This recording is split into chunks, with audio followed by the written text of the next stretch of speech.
The program you're about to see is provided as a service of the Sheriff's Office of the County of Delaware for the citizens of the county.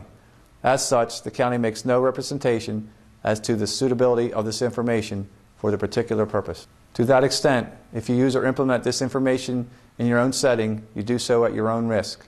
The information provided during the TV show is solely for your own use and cannot be sold.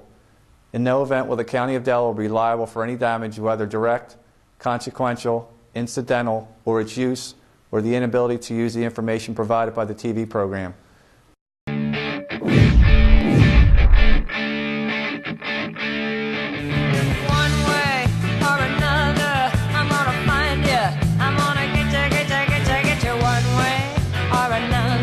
I'm gonna win ya.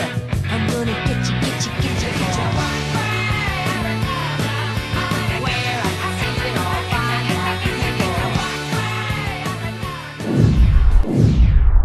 Hi, and welcome to our special edition of Delaware County's Most Wanted Show.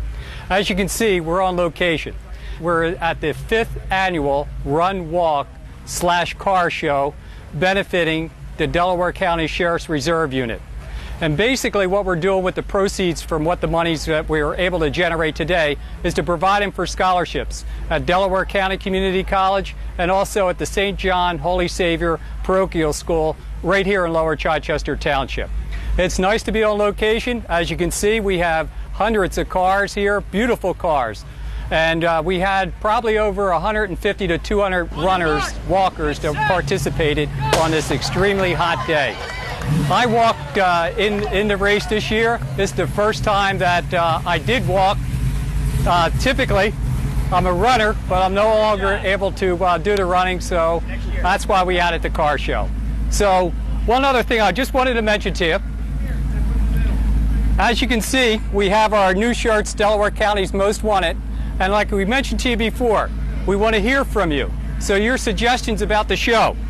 If we read the suggestions on the air, we're going to send you one of our Most Wanted t-shirts. So, let's get on with Delaware County's Most Wanted.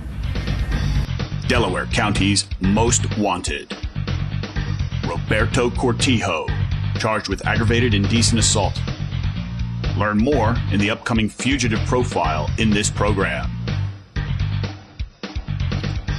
Donald Storm, born in 1936. Charged with recklessly endangering another person. Wanted for probation violation. Khalil Ingram, last known address West Harold Street, Philadelphia. Charged with forgery. Wanted for probation violation. Parrish Ricks, last known address Price Street, Chester. Charged with burglary. Wanted for probation violation. Teresa Lambert, last known address Star Motel, Marcus Hook.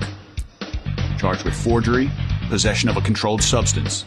Wanted for probation violation. Daniel Weir, tattoos infamous on the right side of the neck, skull left upper arm, and dragon on right forearm. Charged with possession with intent to deliver. Wanted for probation violation. To make anonymous reports or for more information, call 1-877-R-WANTED or visit delcomostwanted.com.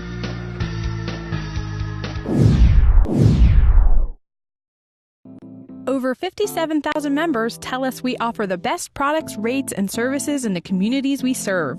We are recognized by local businesses for giving back to the community for almost 40 years.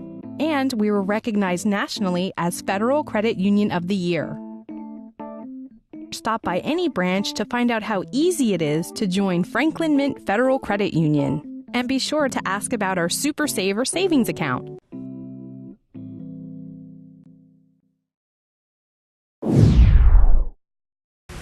Hi, and welcome to the Sheriff's Corner. Today I have with me Dr. Jerry Parker from Delaware County Community College.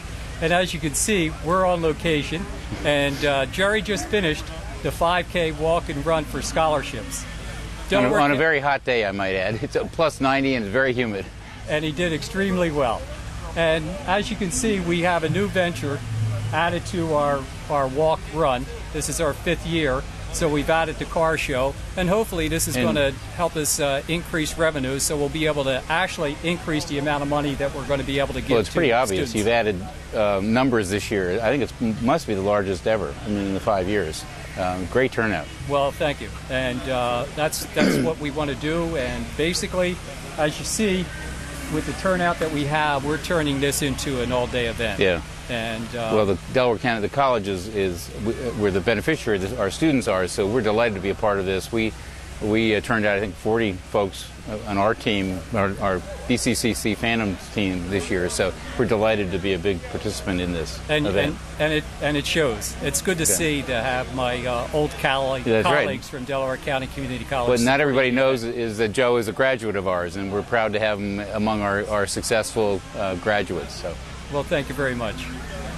So, Jerry, can you just tell us a little bit about the benefits as far as the scholarships, how they help the students? Oh, absolutely. We couldn't be more pleased with the scholarship benefit that Joe started on behalf of the Sheriff's Office.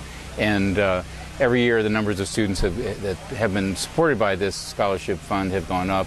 And we're, especially now, I mean, timing couldn't be better with the economy in the state it's in right now. Students are turning to the community college more and more.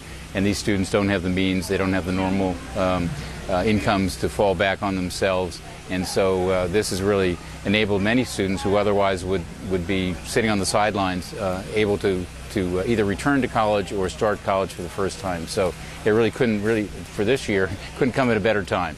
And the Delaware County Community College actually is a nice fit for a lot of students who may not have really had an idea of what they wanted to do in high school, like myself. Right. And actually, I was able to attend Delaware County Community College under the GI Bill.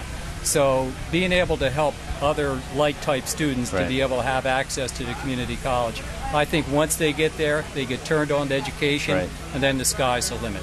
Well, and the value of scholarships is that many of our students are working and trying to go to school at the same time, and that too often gets them in trouble. They try to be a full-time student and a full-time employee somewhere, and it really is a recipe for failure. So having a scholarship like this enables them not to have that job, perhaps, or the second part-time job, and enables them to be more successful in their studies and really apply themselves and get through and finish with a degree. So that's the importance of this as well. That's sort of underestimated. People don't understand because so many of our students are trying to work and go to school, and it just doesn't work as well as they might like. So. Well, I was at the ribbon cutting for the STEM Center, and I was just thinking about when I started at Delaware County Community College in the you missed your chance in our spanking new electronics labs. But beautiful complex. And how many students are at Delaware County Community College? Well, in the course of a year, we have about 28,000 students between Delaware and Chester counties. Most still from Delaware County, clearly. About half of those are are credit-bearing students, and the others are non-credit students, largely through our workplace programs with companies like Sunoco and Boeing and so forth that come to us for retraining. But most of our students are still there to transfer to a 4-year degree. That's our traditional role, and especially with the economy now too. That's a case where students have looked at the numbers. They've done their arithmetic, and they realize they're better off starting with the community college economically, and then they can finish at a 4-year school and spread their money out over 4 years. So. Well, I can tell you honestly, when I went to Delaware County Community College, I was most impressed with the faculty that actually were delivering the programs and the courses and the caring that came from each of those individuals that really want to see you succeed. Right. And that's what really turned me into a lifelong student, and I'm still going to college. Yeah. So, those of us who thought we got that degree and we were done, you're never done. And that's true of our students as well. So they keep coming back and that's really what's happened. Many students left high school 10, 15, 20 years ago when that's all you needed to get a decent income to raise a family. But now the jobs have changed, computerization and all that has raised the level of the skills required to really make a decent living.